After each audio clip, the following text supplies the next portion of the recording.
그래서 오늘은 이제 장이 넘어갑니다. 6장 7절까지입니다. 조금만 낮춰주세요. 예. 레위기 5장 14절에서 6장 7절까지를 우리 다 같이 합독하도록 하겠습니다. 시작. 여호와께서 모세에게 말씀하여 이르시되 누구든지 여호와의 성물에 대하여 부지 중에 범죄하였으며 여호와께 속건제를 드리되 내가 지정한 가치를 따라 성소의 세겔로 몇 세겔 은혜에 상당한 흠없는 순양을 양떼 중에서 끌어다가 속건제로 드려서 성물에 대한 잘못을 보상하되 그것의 5분의 1을 더하여 제사장에게 줄 것이요 제사장은 그 속건제의 순양으로 그를 위하여 속죄한즉 그가 사함을 받으리라. 만일 누구든지 여호와의 계명 중 하나를 부지 중에 범하여도 허물이라 벌을 당할 것이니 이는 내가 지정한 가치대로 양떼 중 흠없는 순양을 속건 제물로 제사장에게로 가져갈 것이요 제사장은 그가 부지 중에 범죄한 허물을 위하여 속죄한즉 그가 사함을 받으리라. 이는 속건제니 그가 여호와 앞에 참으로 잘못을 저질렀음이니라. 여호와께서 모세에게 말씀하여 이르시되 누구든지 여호와께 신실하지 못하여 범죄하되 곧 이웃이 맡긴 물건이나 정당물을 속이거나 도둑질하거나 착취하고도 사실을 부인하거나 남의 잃어버린 물건을 줍고도 사실을 부인하여 거짓 맹세하는 등 사람이 이 모든 일 중에 하나라도 행하여 범죄하며 이는 죄를 범하였고 죄가 있는 자니 그 훔친 것이나 착취한 것이나 맡은 것이나 잃은 물건을 주운 것이나 그 거짓 맹세한 모든 물건을 돌려보내되 곧 그 본래 물건의 5분의 1을 더하여 돌려보낼 것이니 그 죄가 드러난 날에 그 임자에게 줄 것이요 그는 또 그 속건 제물을 여호와께 가져갈지니 곧 내가 지정한 가치대로 양떼 중 흠없는 순양을 속건 제물을 위하여 제사장에게로 끌고 갈 것이요 제사장은 여호와 앞에서 그를 위하여 속죄한즉 그가 무슨 허물이든지 사함을 받으리라. 아멘. 자, 여러분 이제 오늘이 속건제죠. 속건제인데 우리 이제 구약의 5대 제사 다시 한번 물어볼까요? 얘기해 볼까요? 첫 번째 시작. 번제, 두 번째 소제, 세 번째 화목제, 네 번째 속제제. 오늘이 자 이게 5제라고 말씀을 드렸고 또 이 5제에 대한 제사법이 있다고 그랬죠. 네 가지가 있습니다. 뭐죠? 시작. 감사합니다. 전제, 거제, 요제, 화제. 그래서 5제사법이라고 제가 이제 5주 전 첫 이제 우리 구약의 5대 제사의 이야기를 나눌 때 이제 말씀을 드렸습니다. 제가 이제 항상 말씀을 드리지만 이 제사법을 디테일하게 모르셔도 돼요. 아셔야 되는 건 뭐냐면 레위기부터 해서 이제 레위기 전체에 대한 내용들이 이 제사법과 하나님이 말씀하시고 지정하신 율법에 대한 지정이거든요. 그러니까 이 부분에 대해서는 여러분이 나중에라도 꼭 읽으시고 여러분이 암송하셔야 된다는 거예요. 아멘. 예, 그러니까 제가 이제 지난주에 이제 외부에 있는 교회를 가서 사역을 하는데 그 강사로 오신 분이 그 이단에 대해서 이제 강의를 하셨거든요. 근데 이단들이 이렇게 타겟으로 삼는 이 청년 대상자들이 있다고 하더라고요. 그게 누굴 것 같으세요, 여러분? 예, 말씀에 대한 갈급함이 있는 청년들, 예, 그리고 똑똑한 사람들. 예. 그러니까 우리한테 다가오지 않는다는 건 둘 중에 하나죠. 우리가 무지하다든가 말씀에 대한 갈급함이 없다든가. 그러니까 얼마나 감사합니까? 예. 근데 이제 그 사람들에게 가까이 다가와서 말씀에 대한 양육 그리고 이제 갈급함에 대해서 이제 어느 정도 채워줄 수 있는 것들 그리고 마지막으로 뭐 하냐면 교제에 대한 갈급함이라는 거예요. 예, 사람에 대한 갈급함. 예. 여러분 우리가 이 5제 5가지의 제사월에 대해서 이제 오늘 이제 속건제에 대해서도 이제 조금 잠깐 이제 지나가겠지만 결국에는 하나님이 저와 여러분이 원하시는 건 뭐냐면 관계 회복이라는 거죠. 그러니까 하나님 우리에게 5가지 제사를 제정하시고 우리 5가지 제사 중에 3가지 제사는 자원제라고 그랬고 속죄제와 속건제는 뭐라고 말씀드렸죠? 의무제라고 말씀드렸잖아요. 근데 이 제사법을 지정하신 이유는 뭐냐면 너희가 기쁨이 있고 슬픔이 있고 너희가 스스로 원함이 있을 때도 제사를 드리지만 무너진 관계적인 면에서는 무조건 의무적으로 관계 회복을 위해서 제사를 드리라는 거예요. 그러니까 여러분 우리가 뭔가 문제가 있을 때 피하는 게 해결책이 되진 않죠. 어떻게 됩니까? 하나님 앞에서 우리가 자복하는 마음으로 그분 앞에 나아가야 된다는 거예요.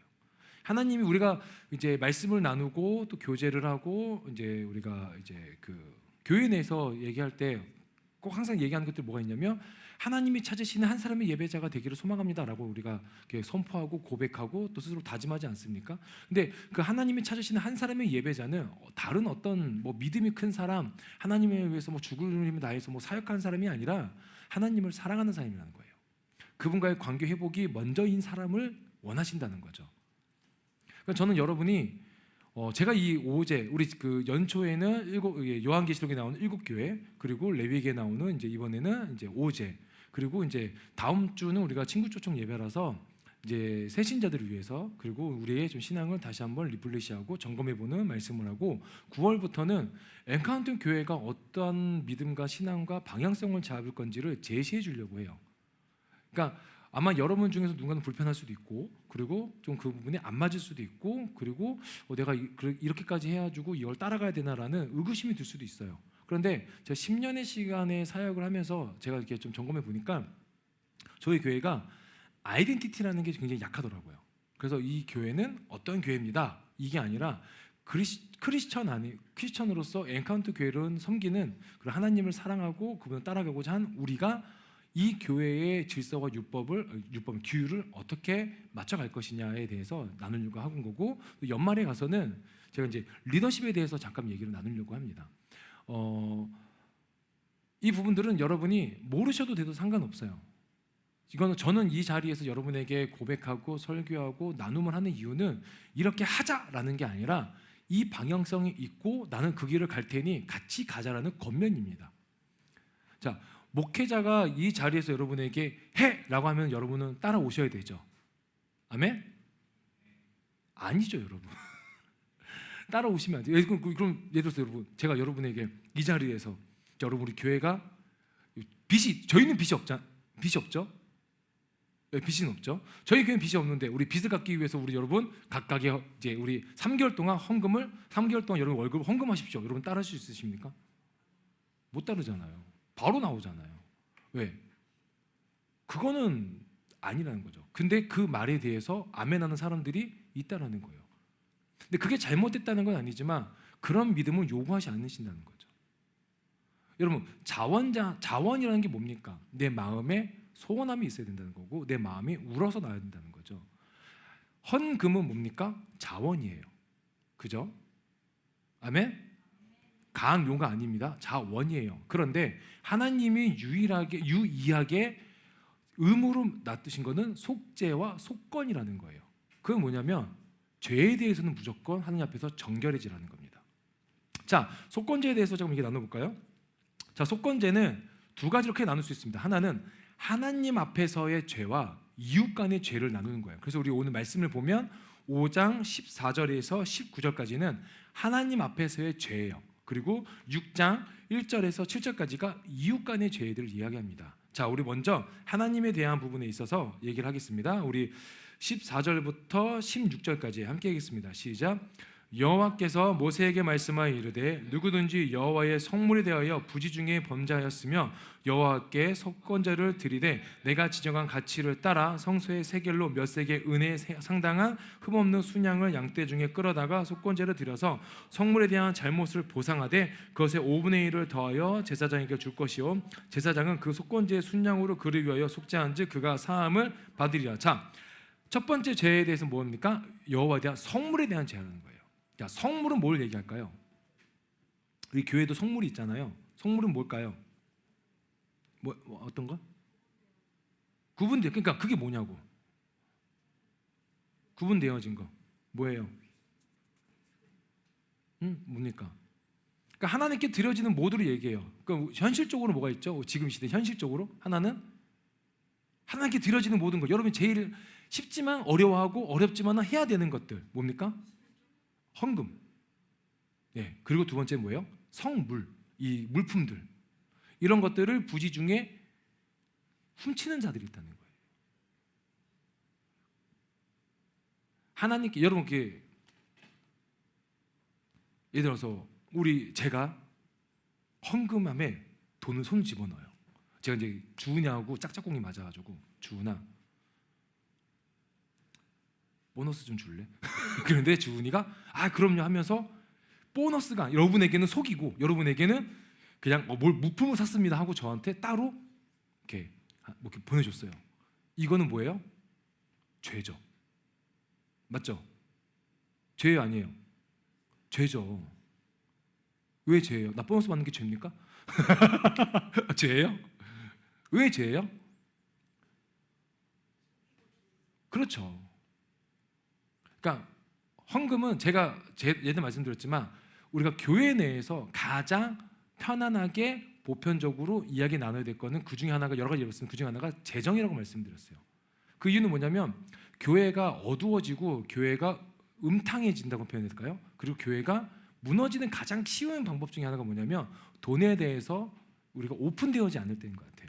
근데 저희가 뭐 오픈해도 뭐 오픈하고는 있지만 오픈도 그게 큰 금액은 아니잖아요.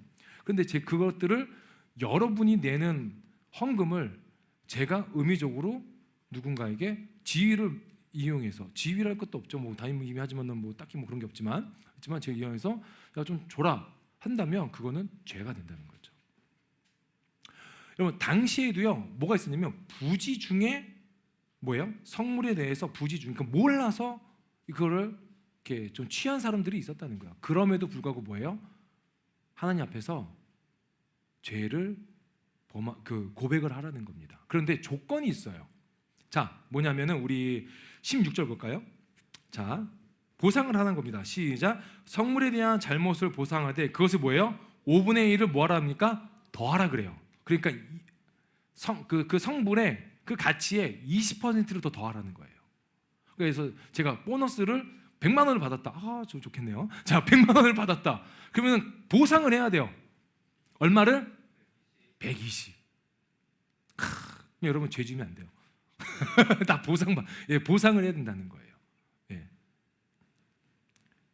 그리고 두 번째에 대한 이제 그 하나님에 대한 제가 나옵니다. 우리 17절에서 19절 함께 하겠습니다. 시작. 만일 누구든지 여호와의 계명 중 하나를 부지 중에 범하여도 뭐합니까? 허물이라 벌을 당할 것이니 그는 내가 지정한 가치대로 양떼 중 흠없는 순양을 속건제물로 제사장에게로 가져갈 것이요 제사장은 그가 부지 중에 범죄한 허물을 위하여 속죄한지 그가 사함을 받으리라. 자 뭐예요? 부지 중에 똑같이 뭐냐니까 계명을 또 어겼을 때. 그러니까 성물은 현실적인 거잖아요. 근데 계명은 뭡니까? 우리가 지켜야 되는 것인 거죠. 상징적 율법과 규율인데 그것들을 어겼을 때 뭐합니까? 제사는 뭐예요? 그 속건 제물은 흠없는 뭡니까? 순양. 근데 가치가 정해져 있어요. 그 성전에 있는 은 몇 세겔의 가치가 정해져 있는 그 흠없는 순양을 하나님께 속건 제물로 드리라는 겁니다. 그래서 5장 14절에서 19절까지는 하나님 앞에서의 부지 중에 지었던 죄에 대해서 이야기를 합니다. 그리고 이제 6장 2절 3절이 우리가 이웃 간의 관계적인 면에서의 죄를 이야기합니다. 우리 2절 3절 함께 읽겠습니다. 6장 시작. 누구든지 여호와께 신실하지 못하여 범죄하되 곧 이웃이 맡긴 물건이나 정당물을 속이거나 도둑질하거나 착취하고도 사실을 부인하거나 남의 잃은 물건을 줍고도 사실을 부인하여 거짓 맹세하는 등 사람이 이 모든 일 중에 하나라도 행하여 범죄하면 자 뭐예요? 그러니까 저당물을 잡거나 또 뭡니까? 그 속이거나 이웃에 맡긴 물건이나 이런 것들 저당물 잡고 또 속이고 그리고 도둑질하고 착취하고 또 그 사실을 부인하고 그리고 누가 잃은 물건 주었는데 그거를 뭐예요? 내가 취한 거 그리고 또 거짓 맹세하는 거. 제가 요즘에 예전에는 지금 잘 안 하지만 당근을 좀 이렇게 보는데 당근에 보면은 제일 많이 올라온 게 뭔지 아십니까? 에어팟 한쪽. 이게 정말 많이 올라오더라고요. 뭐 이렇게 저희 지역에도 이제 있는데 그 뭐라 그러죠? 오른쪽을 잊어버렸는데 주우신 분 어디 놔다 주시면은 제가 살해하겠습니다. 뭐 그런 것들도 많고. 예. 근데 제가 그랬거든요. 도대체 한쪽을 왜 잊어버릴까? 왜 한쪽만 잊어버릴까 그랬는데요. 제가 너무 충격을 받았던 게 저도 이어폰을 한쪽만 끼고 있더라고요. 근데 그 음악을 운동을 하거나 뭐 이렇게 다닐 때 노이즈 캔슬링이 요즘에 워낙 잘 돼 있잖아요. 그러다 보니까 이제 좀 위험하니까 한쪽만 하고 이제 이쪽은 듣는 건데 그래도 요즘엔 나온 게 있잖아요. 골전도 이어폰이라 그 에어팟이라 뭐죠? 골전도라고 해가지고 여기 관제놀이에 꽂아가지고 여기 귀가 뚫려 있는. 여러분 그 되게 잘 들으시나 봐요. 런닝 하시면서 다 통하고 계시고 엄청 나시더라고요. 아무튼 당근에나 뭐 이런 거 보면은 그런 것도 올라 있는데 그거를 내가 주웠어요. 그 누가 또 지갑을 줍고. 근데 그 지갑 같은 데 보면은 뭐가 있죠? 신분증 같은 거 있으면 우리 어떻게 해야 돼요? 착한 어린이는 어떻게 해야 되죠? 경찰서나 우체국통에 넣으면 돼요. 그러면 이제 그 주소에 따라서 가거든요. 근데 지갑 주소 딱 봤는데 안에 현금이 꽤 있어. 어때요, 여러분? 오, 확실해요? 예, 맞아요. 근데 저희 교회 지체들 보고 제가 정말 감동 먹은 게 있어요. 지금 우리 동석이가 앉아 있는 저 자리에 지갑이 하나 있습니다. 근데 아무도 모른다는 거예요. 관심이 없는 거죠. 저 지갑을 예림이 건지 보금이 건지 모르겠지만 약 2주간 저기에 있거든요.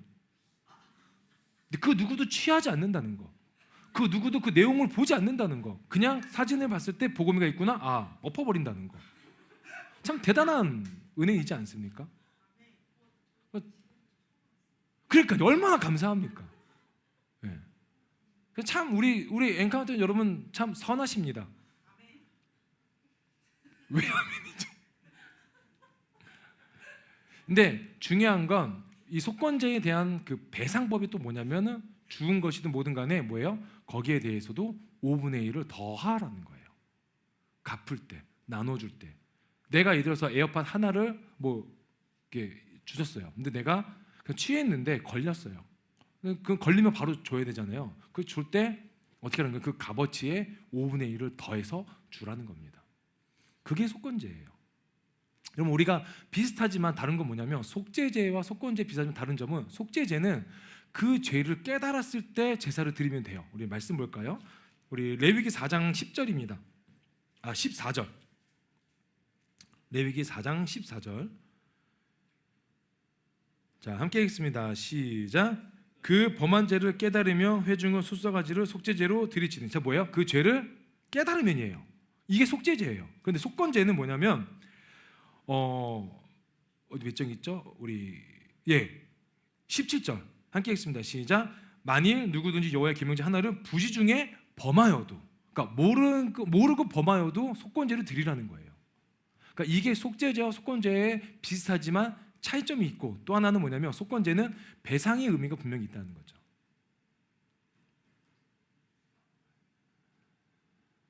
그리고 속죄제는 또 다른 건 뭐냐면 속건제는 이 성적인 범죄를 저질렀을 때도 마찬가지로 뭐 합니까? 하나님 앞에서 속건 제물로 죄를 사함을 받아야 돼요. 그리고 또 하나는 나병 환자, 이제 뭉둥병자죠. 뭉둥병자의 정결 예식을 드릴 때도 이 속건제로 예배를 드리고 제사를 드렸습니다. 이게 어떻게 보면 속건제에 대해서 가장 이게 기본적인 틀을 이제 제가 말씀을 드린 거예요. 그리고 6장 이후부터는 범죄를 드리는 규례, 소지를 드리는 규례, 그리고 이제 속죄제를 드리는 규례가 또 다시 나옵니다. 이 부분들은 여러분이 한번 읽어보시고 여러분이 체크하시면서 공부해 보시면 되게 좋아요. 여러 가지로 뭐 직장 생활하시고 그리고 이렇게 또 여러분 삶에서 바쁜 일도 있으시지만 제가 여러분에게 다 알려드릴 수도 없지만 알려드리지 않는 이유 중에 하나가 뭐냐면 여러분이 스스로 배우셔야 된다는 거예요. 여러분 스스로 공부하셔야 된다는 거예요. 내가 하나님의 말씀을 갈급해하지 않고 내가 하나님을 찾지 않으면 나는 그냥 이 상태에서 머물러 있게 됩니다. 우리 아까 간사님이 예배를 초대하실 때 예수를 뭐라고 했어요? 깊이 뭐라고 하셨죠? 생각하라고 했죠. 이게 어디에 있습니까? 말씀이 히브리서에 있는 말씀이잖아요. 예수를 깊이 생각하라. 히브리서 3장에 있는 말씀입니다. 여러분, 예수를 깊이 생각한다는 건 무엇을 뜻합니까? 내 안에 말씀이 있을 때 깊이 생각할 수 있고 내 안에 내재되어 있는 말씀이 있을 때 그래서 끄집어내서 되새김할 수 있다는 거예요. 우리는 변하지 않는 신분이 있습니다. 왔다 갔다 하고 두 가지 신분이 있어요. 우리는 죄인이자 의인이고 의인이자 죄인이에요. 그런데 우리는 매일 뭐 해야 됩니까? 그래서 하나님 앞에서 회개하고 자복하는 마음이 있어야 된다는 거예요. 자, 우리 요한일서 1장 9절 보겠습니다. 요한일서 1장 9절.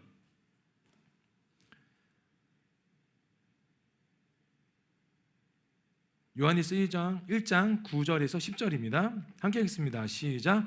만일 우리가 우리 죄를 자백하면 그는 미쁘시고 의로우사 우리 죄를 사하시며 우리를 모든 불의에서 깨끗하게 하실 것이요 만일 우리가 범죄하지 아니하였다 하며 하나님을 거짓말하는 이로 만드는 것이니 또한 그의 말씀이 우리 속에 있지 아니하니라. 자, 우리가 난 범죄한 적이 없다라고 하면 하나님이 거짓말이에요. 하나님 우리에게 말씀하신 게 왜 너희는 죄인이라는 거예요. 우리는 죄인인데 그 죄에 대해서 여러분 우리가 생각해야 될 게 뭐냐면 사람을 죽이고 그 이웃의 것을 탐하고 하나님보다 우상 숭배하는 것 자체가 죄라고 인식할 수 있지만 그거는 죄에 대한 결과물입니다. 죄는 뭡니까? 죄는 하나님과의 관계가 끊어진 게 죄예요. 그러니까 우리가 죄에 대해서 우리가 좀 더 깊이 있게 생각해야 될 부분들은 뭐냐면 나와 하나님 관계가 어떤 형식으로 어떠한 상태고 있는지가 우리가 매일매일 점검해야 된다는 거죠. 나와 하나님 관계가 잘 되어 있는 것 같습니까? 그건 교만입니다. 잘 안 되어 있는 것 같습니까? 그건 믿음이 없는 거죠. 그럼 어떻게 해야 됩니까? 우리는 매일매일 하나님 앞에서 정결해야 되고 또 죄를 고백하고 자백하며 그분 앞에 기도하고 그분의 도우심과 일하심과 함께하심과 동행하심을 기도해야 되는 겁니다. 우리 힘으로 살아갈 수 있는 길이 얼마나 있습니까? 우리 힘으로 결정할 수 있고 우리 힘으로 뭔가를 선택할 수 있고 우리 힘으로 뭔가 이겨낼 수 있고 해결할 수 있는 것들이 생각보다 많이 없습니다.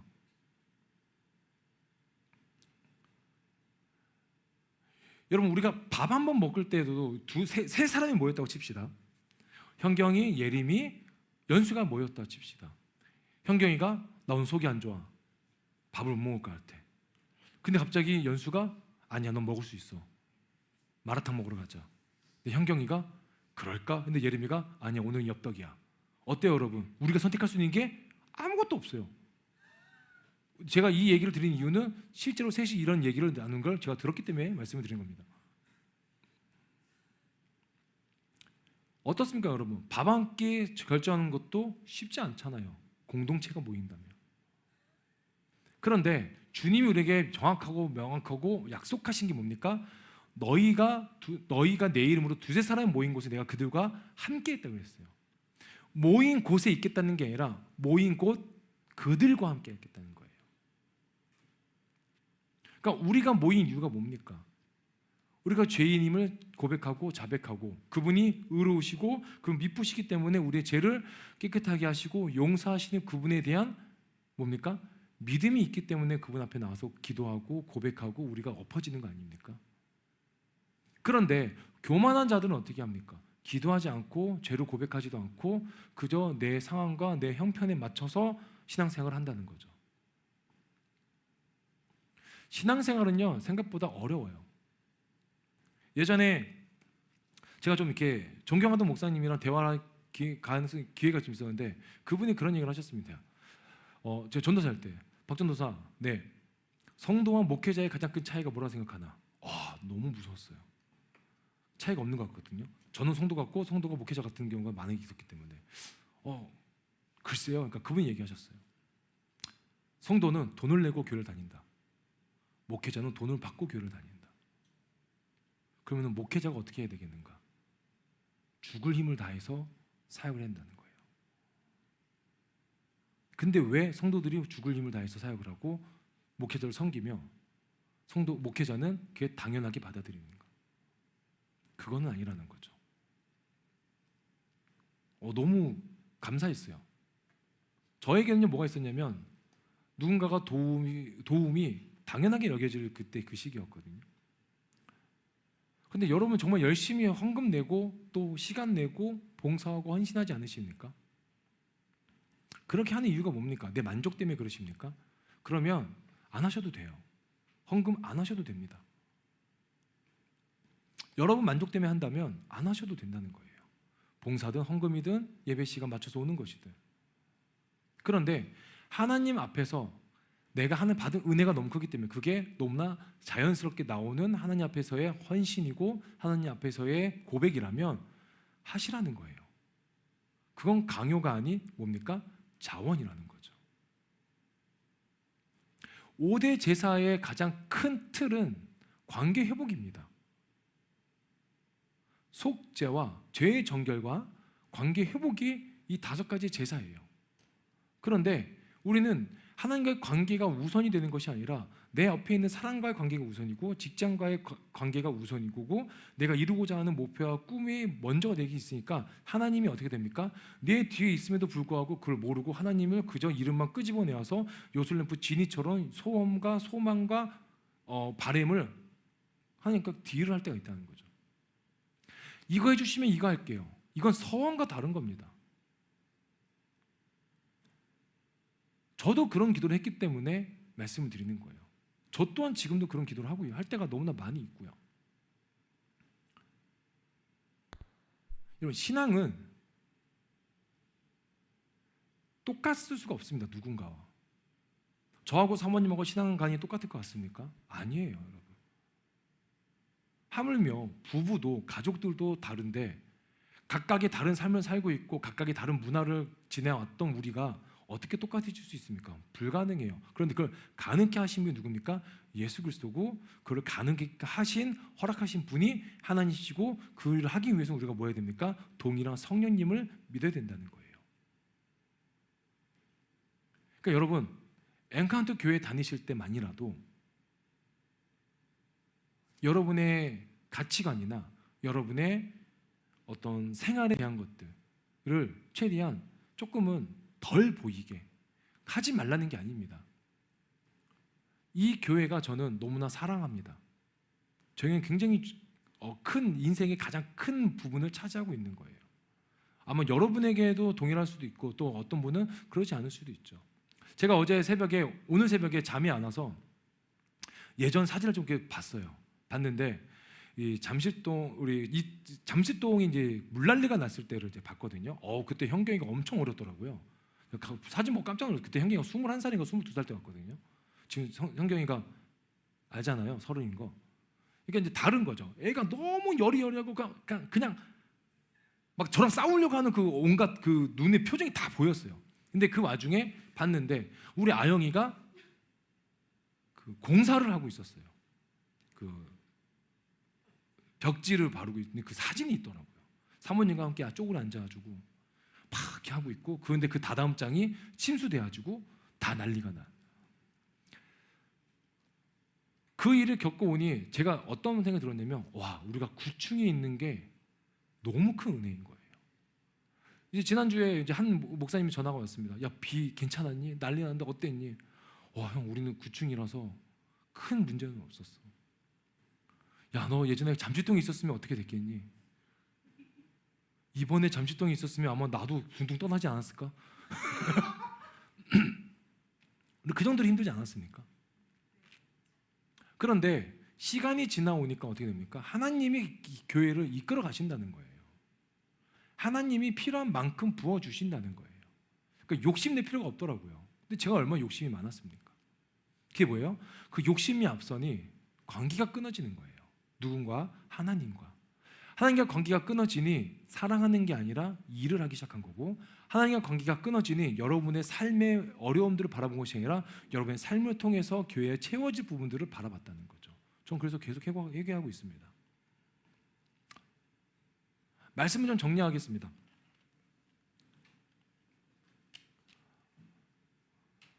오제사법 중요합니다. 그죠? 중요해요. 그것보다 더 중요한 건 그 제사를 통해서 하나님과의 관계가 새롭게 이루어진다는 거예요.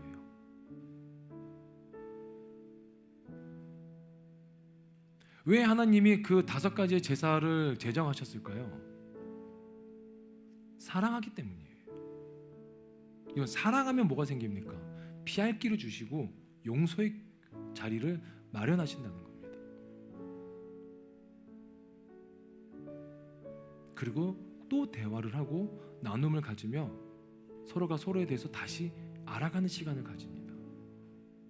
나 너 사랑해. 개똥입니다. 말만 사랑하면 사랑하는 겁니까? 아니에요, 여러분. 사랑이 무엇입니까? 용납이에요. 하나님이 우리를 용납하십니다. 믿으십니까? 왜? 우리를 사랑하기 때문에. 너 나한테 이거밖에 안 했죠? 절대 그러신 분 아니에요. 근데 사람은 그럴 수 안 되죠, 솔직하게.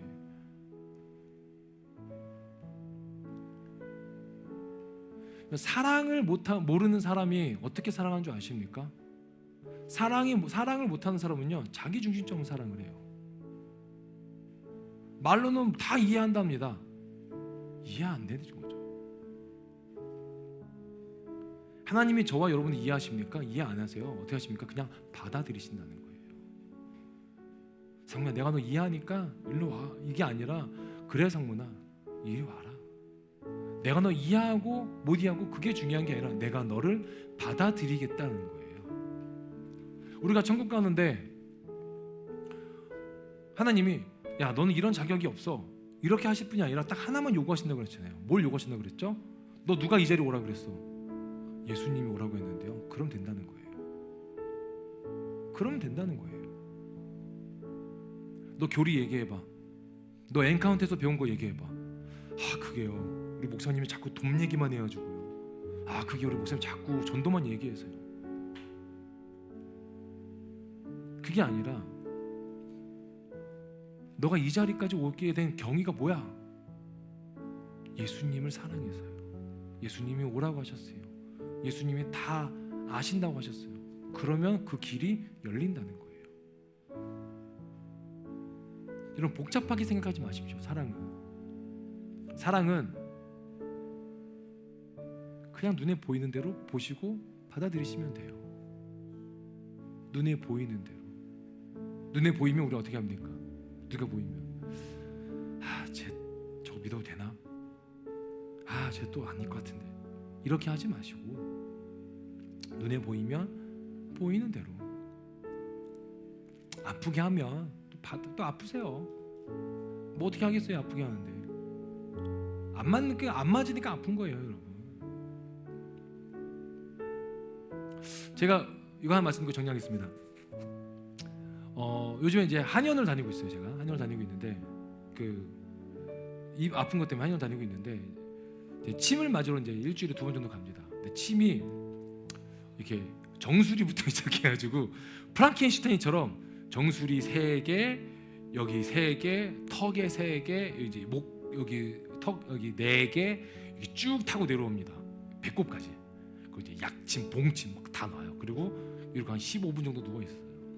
그래서 이제 어느 날 하고 이제 집에 갔는데 너무 피곤하고 힘드니까 누워 있는데 우리 운유가, 사모님 항상 저한테 얘기했어요.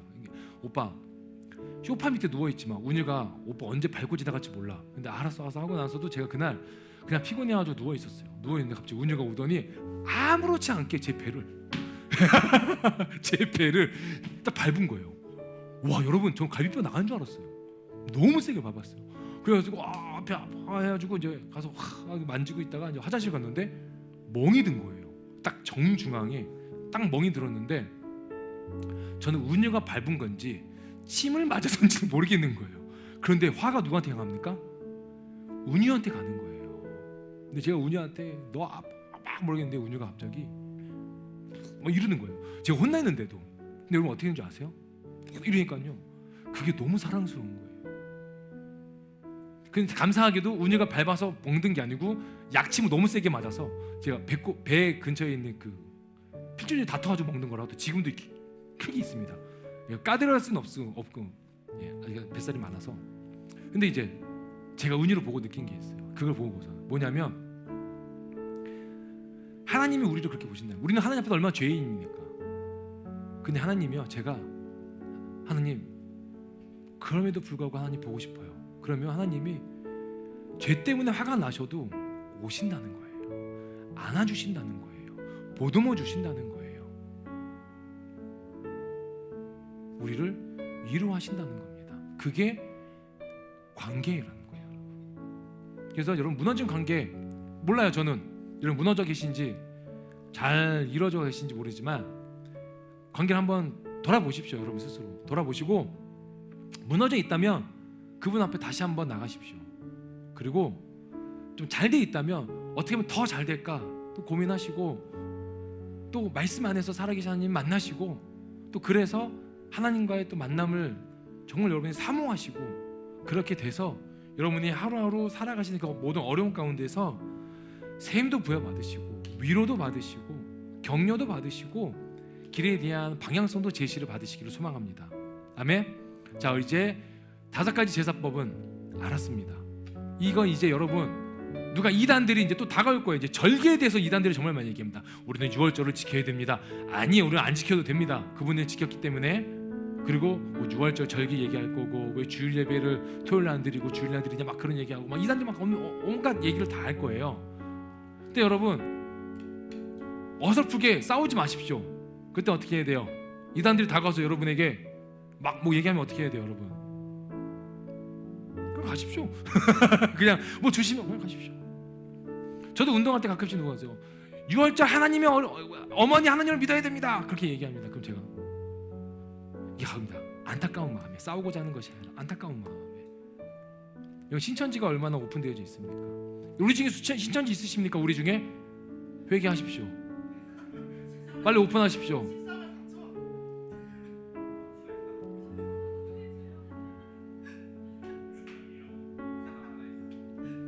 이 자리에 계십니까? 통일교 있으십니까? JMS 계십니까? 안산홍 있으십니까? 오픈하십시오. 뭐 어떻게 할 수 있는 건 아니지만 그냥 나가십시오. 다음 주에 누가 안 오는지 잘 보십시오. 자, 이제 기도할게요. 기도하실 때 제가 죄송해요, 제가 말이 길어지네요. 저는 주일 예배가 우울해지지 않았으면 좋겠어요. 우울하게 하지 마시고 여러분 좀 즐겁게 하십시다. 죄는요, 우리를 되게 하나님 앞에서 무겁게 만듭니다. 그죠? 근데 하나님 우리에게 말씀이 있어요. 수고하고 무거운 짐진 자다 내게로 오라, 내가 너희를 쉬게 하리라 하셨어요. 근데 우리는 자꾸 무거운 짐을 지고 한켠 무겁게 나가요. 그리고 막 병든 닭새끼 마냥 막 탁 나갑니다. 막 모가지 내놓고 전 죄인이다, 죽여주시옵소서. 근데 주님이 우리한테 말씀하신 게 뭐예요? 나오기를 해라. 내가 너를, 그러니까 죄를 고백해라. 그럼 내가 너를 사해줄게. 내가 너를 용서해줄게. 왜 죽을 똥 살 똥 이렇게 오냐? 그럼 기쁘게 가십시오. 물론 하나님 앞에서 죄 지었는데 나 죄인이다 이렇게 가라는 게 아니에요. 그게 아니라 죄인이기 때문에 자복하는 마음으로 엎드려서 가라는 거지, 그분을 두려워하지 말라는 겁니다.